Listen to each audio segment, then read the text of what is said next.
Masiglang umaga po sa ating lahat mga kaibigan. Sumasa inyo ang palatuntunang CMN Pilipinas.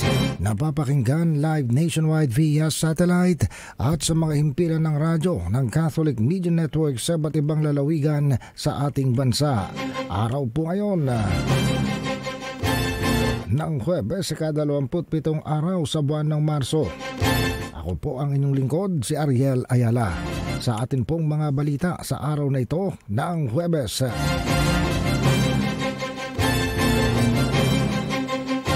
Inanunsyo na kahapon ng Pag-asa ang opisyal na pagtatapos ng Northeast Monsoon noong panahon ng amihan.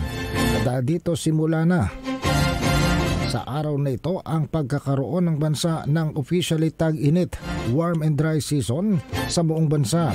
Sa paliwanag ng Pag-asa, ang pagbabago ng direksyon ng ihip ng hangin mula sa northeasterly patungo ng easterly wind ang dahilan ng formation ng high pressure area sa northwestern Pacific.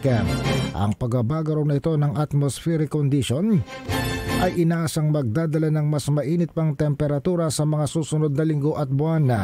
Bagaman pwede ring magkaroon ng mga isolated thunderstorms sa kapaligiran.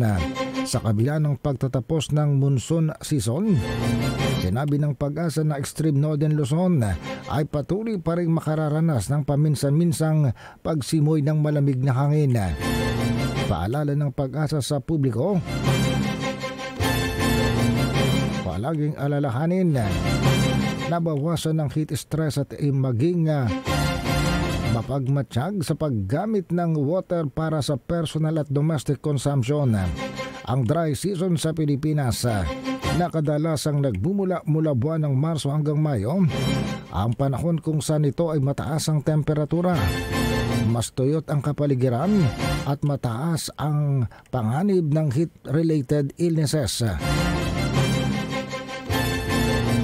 Samantala, sa opisyal namang pagtatapos ng amihan at pagsisimula ng tag-init o summer season sa bansa, 6 na lugar kahapon ang nakapagtala ng heat indices na 42 and 46 degrees Celsius na classified as dangerous. Sinabi ng Pag-asa na ang 42 to 51 degrees Celsius na heat index, isang kanilang pamamaraan ng computation, ay nasa tinatawag nilang danger level. Ito ay kinatatampukan ng mataas na porsyento ng maaring magkaroon ng heat-related issues kasama na ang pamumulikat, pagkahapo at ang increased risk ng heat stroke kung patuloy ang aktibidad sa kainitan. Ang Dagupan City sa Pangasinan ang nakapagtala kahapon ng pinakamataas na heat index sa bansa. Ilang nakapagtala ito ng 46 degrees Celsius. Iba pang mga lugar na nakapagtala ng dangerous heat index ay ang Tuguegarao sa Cagayan 44, Butuan, Agusan del Norte 43, Legazpi City, Albay 42, Verac, Catanduanes 42 at Pili, Camarines Sur 42.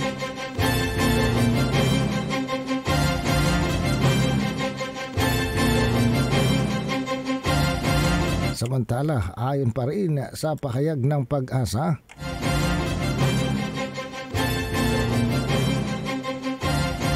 ang day-to-day weather sa iba't ibang bahagi ng bansa ay patuloy na iinit sa mga susunod na araw at linggo.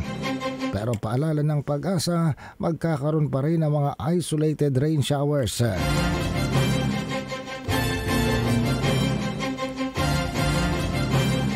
Samantala, ang pamahalaan nagpaplano naman ng ilang mga solusyon sa init ng panahong nararamdaman sa iba't ibang bahagi ng bansa.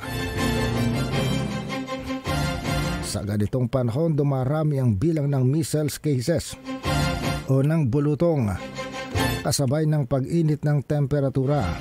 Plano ng pamahalaan na magsagawa ng vaccination program at magtatag ng mga cooling centers. Ayon sa Palasyo ng Malacanang, ito ay matapos ang Department of Health ay nag-ulat na 35% ang itinaas ng bilang ng mga kaso ng measles o bulutong sa bansa. Sa Sa press briefing kahapon, sinabi ng Palace Press Officer na si Claire Castro, nagbibigay sila ng kasiguran sa mga Pilipino na handa naman ng gobyerno para tugunan ang mga pangangailangang pangkalusugan. May mga factors daw talagang mahirap na i-predict pero ang gobyerno handa sa ganitong klase ng mga pagkakataon at sitwasyon. Nanawagan din ng Malacanang sa mga magulang na mag-avail ng measles catch-up immunization ng gobyerno.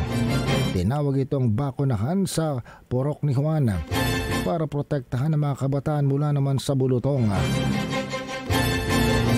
Kaya't kung may pagkakataon, ang mga kababayan magpunta lang daw sa mga health centers at mag-avail ng libreng bakuna. Marami sa mga Pilipino ang natakot sa bakuna ng kinampanya ng noon ay kandidato sa pagkapangulong si Rodrigo Duterte na nakamamatay ang bakuna. Hanggang sa ngayon, marami pa rin isinasampang kaso kaugnay sa bakuna sa dengue o sa Dengvaxia. Pero hanggang sa ngayon, wala pang napapatunayang nakasasama o nakapipinsala ng kalusugan ng Dengvaxia. Maraming isinampang kaso laban sa mga health officials ng Aquino administration kaugnay ng Dengvaxia. Pero ang mga nagdedemanda silang umaatras at lumilipat ng korte kapag panahunan ng depensa ang pagpresenta ng kanilang mga katwiran. Sa buong mundo, ang Dengvaxia ang ginagamit at itinuturing na pinakamabisa na pangontra sa paglaganap ng dengue. Sa Pilipinas lamang, ito ay may ganitong mga usapin na sinasabing nakamamatay ang Dengvaxia.